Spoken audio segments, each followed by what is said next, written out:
Omurukiko uru Michael Kwarukunda mbareba yagaruka yatoranwa kwebembera FDC muri district.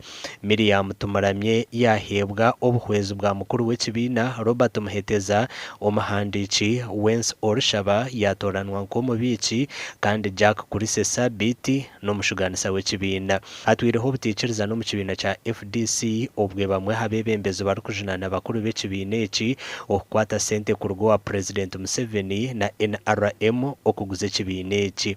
Esente abo bazihire they cannot declare it to me ngo bakazihoku ahabwo kuba iyo tinchali omukiza kitivi yabo muracyetegereza so buje babone sente bazirete.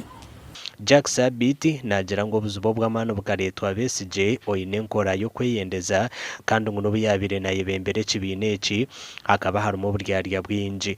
Amuri yatwiyayemereire yayanga kuza kumukorera karu nka former president utwagurize everywhere north east west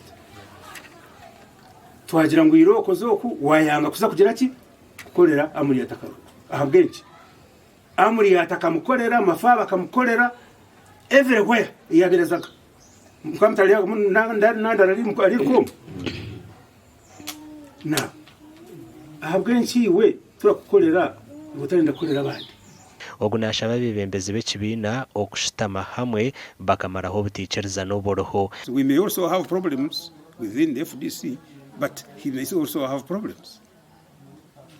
So really, I appeal to my brother Besigye to look into this seriously.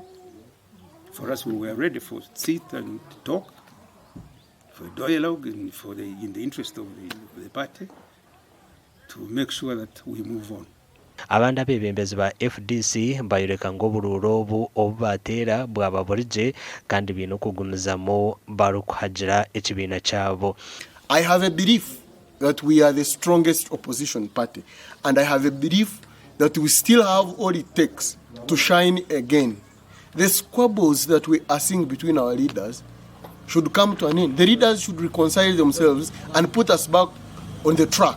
Ebi birukugendo misho government ya NRM kurabiro minister w'ebyamakuru Dr. Kurise bari umunsi ihakanise cyo kwa FDC sente zo kujugwisa amakuru agagasha kwa Job na